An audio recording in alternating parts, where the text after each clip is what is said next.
बिस्मिल्लाहिर्रहमानिर्रहीम। जस्टिस आमर फारूक साहब की अदालत से इमरान खान के लिए खैर की खबर आ जाए, पीटीआई के नुक्ता नज़र से ऐसा मुमकिन नहीं है, मगर कभी ऐसा भी होता है कि किसी शर से बहुत बड़ी खैर निकल आती है। ऐसी ही खैर निकलती हुई इस फैसले में भी नज़र आ रही है। साइफर केस में इमरान खान की ज़मानत के हवाले से जस्टिस आमर फारूक साहब की तरफ से फ़ैसला महफूज किया गया था।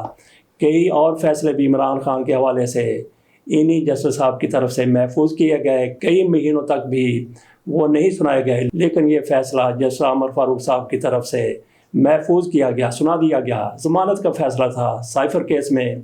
जनाब आमर फारूक साहब की तरफ से इमरान खान की साइफर केस में ज़मानत मुस्तरद कर दी गई और अखराज मुकदमा के हवाले से भी दरख्वास्त थी, उसको भी मुस्तरद कर दिया गया जैसा आमर फारूक साहब की तरफ से। जैसा कि हमने कहा कि कभी शर से खैर भी निकल आती है। जस्टिस आमर फारूक साहब से ये उम्मीद की जा रही थी कि ये इमरान खान को ज़मानत दे देंगे, लेकिन इमरान खान की रिहाई नहीं होगी, क्योंकि इमरान खान नैब केस में भी 14 रोज़ के रिमांड पर हैं। इमरान खान के इस केस में ज़मानत हो जाती तो भी रिहाई नहीं होनी थी। बहरहाल जस्टिस साहब की तरफ से इमरान खान की ज़मानत को मुस्तरद कर दिया गया। ये फ़ैसला इमरान खान के हक़ में कैसे हो गया? कैसे कहा जा सकता है कि शर से कभी खैर भी निकल आती है? अब मामला डीबी में जाएगा, डिवीज़नल बेंच में जाएगा। 2 जज साहिबान सुनेंगे और उन 2 जज साहिबान में जस्टिस आमर फारूक साहब नहीं होंगे, कोई भी 2 जज होंगे। तो वो फ़ैसला इमरान खान के हवाले से हो सकता है कि मेरिट पर करें, दयानत पर करें, ईमानदारी पर करें और अपने ज़मीर के मुताबिक करें। और यकीनी तौर पर ऐसा होता है तो इमरान खान को रिलीफ ज़रूर मिलेगा। अगर ये मामला डीबी में नहीं जाता, डिवीज़नल बेंच में नहीं जाता, तो सुप्रीम कोर्ट में जाएगा। सुप्रीम कोर्ट में जो भी जज बैठा होगा वो इमरान खान को रिलीफ देने पर मजबूर होगा, क्योंकि इस केस में जैसा कि पीटीआई की तरफ से, उनके वकला की तरफ से कहा जाता है कि कुछ भी नहीं है, बिल्कुल कुछ नहीं है। तो इमरान खान को आगे जाकर रिलीफ मिलता हुआ नज़र आ रहा है। इमरान खान के क्रेडिट को तस्लीम किया जा रहा है। इमरान खान के दौर में पेट्रोल 150 रुपये लीटर था, उसको तस्लीम करते हुए ये हुकूमत भी पेट्रोल की कीमतें 150 रुपये तक लाना चाहती है। आपको पता है कि हुकूमत की तरफ से बड़ा रिलीफ दिया गया, 40 रुपये के करीब 38 रुपये फ़ी लीटर कमी की गई, यकमुश्त कमी की गई। और अब यह कहा जा रहा है कि 1 नवंबर को 83 रुपये फ़ी लीटर कमी कर दी जाएगी। 83 रुपये अगर फ़ी लीटर पेट्रोलियम की कीमत में, पेट्रोल की कीमत में कमी होती है तो ये कीमत 200 से कम हो जाएगी, 190, 95 या 96 रुपये फ़ी लीटर कमी हो जाएगी। तो ये किस बुनियाद पर किया जा रहा है? क्या हुकूमत अपने पल्ले से सारा कुछ दे रही है? ऐसा हरगिज़ नहीं है, बल्कि आलमी मार्केट में फ़लस्तीन और इसराइल की जंग की वजह से पेट्रोलियम की कीमतें कम हुई हैं। अमेरिका की तरफ से भी पेट्रोलियम की कीमतों में कमी की गई है। तो इसका पूरी दुनिया पर इतलाक़ होगा, पूरी दुनिया पर असर होगा। कोरोना के दौर में क्या हुआ था? अमेरिका की तरफ से ऐलान किया गया था कि हम फ्री पेट्रोल देने के लिए तैयार हैं। कुछ ममालिक की तरफ से उस पेशकश से फ़ायदा भी उठाया गया था, लेकिन पाकिस्तान की तरफ से शायद फ़ायदा नहीं उठाया गया। लेकिन आज आलमी सतह पर पेट्रोलियम की कीमतें जिस तरह से कम हो रही हैं, उस जंग की वजह से पाकिस्तान में भी उसका फ़ायदा उठाने का फ़ैसला किया गया है। दरअसल आज की हुकूमत ये इसलिए भी इक़दाम करना चाहती है कि इमरान खान के दौर में पेट्रोलियम की कीमतें 150 रुपये थीं, तो उस तक पेट्रोलियम की कीमतें लाकर फिर बताया जाए कि इमरान खान जितना रिलीफ तो हमने भी दे दिया, तो फिर अगर हम इमरान जैसे इक़दाम कर जिससे आवाम को फ़ायदा पहुँच रहा है, तो फिर इलेक्शन में जाने की इतनी क्या ज़रूरत है? बहरहाल इंतखाबात के हवाले से सदर अलवी की तरफ से बेयकीनी का इजहार किया गया है। उधर मुस्लिम लीग नून की तरफ से एक मरतबा तो यकीन का इजहार किया जा रहा है। मुस्लिम लीग नून को यकीन आ गया है कि इंतखाबात होने जा रहे हैं, तो उसकी तरफ से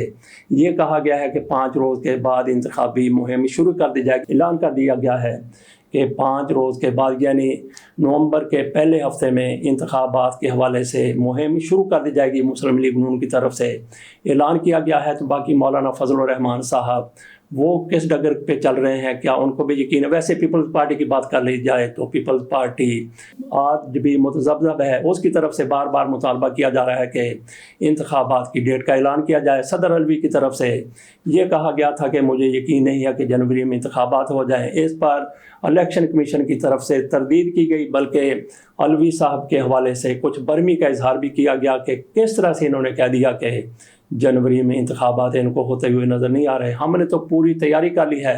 उनकी तरफ से भी ये यकीन, इलेक्शन कमीशन की तरफ से भी ये यकीन ज़ाहिर किया जा रहा है कि इंतखाबात होंगे, जनवरी में होंगे, ज़रूर होंगे। उनकी तरफ से हल्का बंदी के हवाले से भी कुछ खबरें आ रही हैं, लेकिन अगर ऐलान नहीं किया जा रहा तो इंतखाबात की डेट का ऐलान नहीं किया जा रहा। उधर काजी फ़ाइज़ साहब वो सदर अलवी पर बार बार चढ़ाई कर देते हैं कि सदर अलवी ने इंतखाबात की डेट का ऐलान क्यों नहीं किया था। तो थोड़ा सा पीछे चले जाएं, जब ये बात आ रही थी कि सदर अलवी इंतखाबात की डेट का ऐलान कर देंगे, तो किस तरह से निगरान वज़ीर आज़म, निगरान वज़रा और इलेक्शन कमीशन चढ़ाई कर रहा था। मुस्लिम लीग नून वाले चढ़ाई कर रहे थे कि सदर के पास तो इख्तियार ही नहीं, अगर सदर ऐसा ऐलान करते हैं तो फिर आर्टिकल 6 के वो मस्तूजब होंगे, ऐसी बातें हो रही थी। तो आज काजी फ़ाइज़ साहब फिर सदर पर मलबा डाल रहे हैं, क्यों?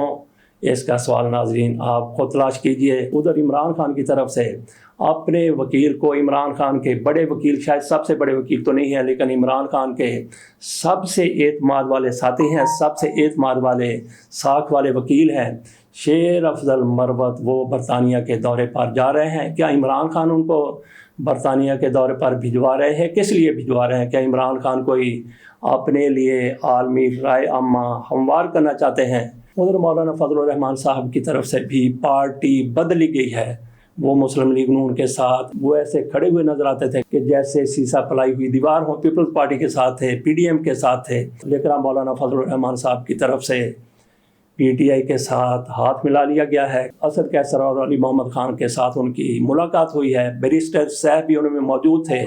तो बैरिस्टर साहब जो मौलाना फजलुर रहमान के बारे में अब तक कहते रहे हैं उसका सबको पता है, और इनकी तरफ से भी, असद कैसर की तरफ से भी, अली मोहम्मद खान की तरफ से मौलाना फजलुर रहमान के लिए कभी कलमा खैर नहीं कहा गया। लेकिन अब उनकी इब्तिदा में तहरीक इंसाफ के इन लीडरों की तरफ से नमाज भी अदा कर ली गई है। मौलाना फजलुर रहमान साहब ने पार्टी बदल ली है। मौलाना फजलुर रहमान साहब को सदर बनाने का झांसा दिया गया था। इंतखाब जीतने की वो कभी पोजीशन में नहीं रहे, लेकिन मौलाना फजलुर रहमान साहब को जो लोग किरदार का गाजी समझते थे उनको अब अपने उस कहे पर, उस सोच पर नज़रसानी कर लेनी चाहिए। मौलाना फजलुर रहमान को सदर नहीं बनाया गया पाकिस्तान का, तो उन्होंने फिर इसी पर इत्तफाक कर लिया कि मैं पार्लियामेंट में तो चला जाऊं, कौमी असम्बली में तो चला जाऊं। और मौलाना फजलुर रहमान साहब को जो किरदार का गाजी समझते थे उनको ये भी मद्देनज़र रखना चाहिए कि मौलाना फजलुर रहमान ने एक बार अमेरिकियों को कहा था कि जनाब हमें भी आजमा कर देख लें, हम भी आपके खिदमतगार हैं, हमें ऐसा ना समझें। तो मौलाना फजलुर रहमान वैसे ही हैं जैसा कि उन्होंने अमेरिकियों को कहा था। अब उन्होंने तहरीक इंसाफ के साथ हाथ मिलाया है, तो देखते हैं इंतखाबात का ऊंट किस करवट बैठता है और कब बैठता है। शेख रशीद साहब का नाज़रीन आपको याद होगा, एक बयान आया था, बल्कि इंटरव्यू के दौरान उन्होंने कहा था कि मैं जनरल आसिम मुनीर से मुलाकात करूँगा, मैं उनसे दरख्वास्त करूँगा कि 9 मई में जो भी लोग मुलव्वस हैं उन सब को माफ़ कर दिया जाए। अगर किसी का कसूर है माफ़ कर दिया जाए, अगर किसी का कसूर नहीं है उसको तो माफ़ करना ही है, कसूर वालों को भी माफ़ कर दिया जाए।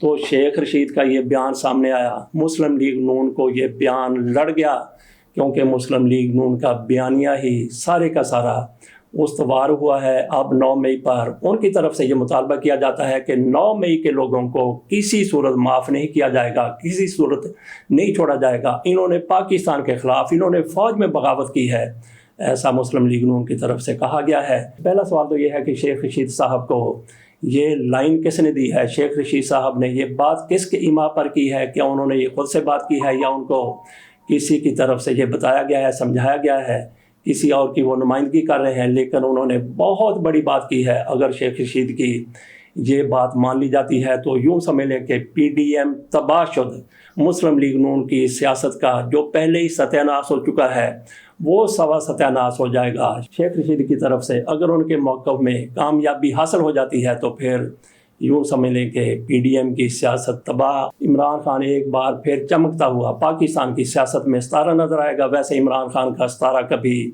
डूबा तो नहीं है, लेकिन आज कल कुछ गहनाया हुआ था। जैसे ही शेख रशीद अपने मकसद में कामयाब होते हैं तो इमरान खान उसी वक्त सुरखरू हो जाएंगे। तो वैसे नाजरीन आज सूरत हाल इमरान खान की फेवर में जाती हुई नज़र आ रही है। आखिर में थोड़ी सी बात कर लेते हैं कि गद्दारों का कोई वतन नहीं होता, कोई मुल्क नहीं होता। पाकिस्तान की तरफ से افغان مہاجرین کو جو غیر قانونی طور پر پاکستان میں موجود ہیں ان کو اپنے وطن جانے کے لیے کہا گیا تھا، تو ان میں سے 3000 لوگوں کو برطانیہ کی طرف سے کہا گیا کہ ہمارے ملک میں ان کو بھیج دیا جائے۔ ان میں سے 132 کل سوار ہو کر برطانیہ پہنچ گئے ہیں۔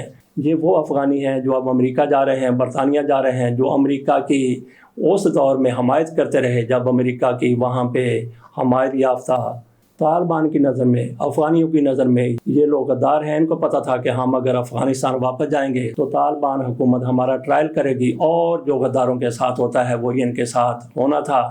تو ان کی طرف سے پھر برطانیہ کی محنت کی گئی، امریکہ کے پاؤں پکڑے گئے، تو انہوں نے کہا کہ ٹھیک ہے، یہ ہمارے وفادار ہیں، یہ ہمارے پالتو ہیں، ہمارے لیے کام کرتے رہے ہیں، تو یہ افغانستان واپس جانے کی بجائے ہمارے پاس برطانیہ آ جائیں، امریکہ آ جائیں۔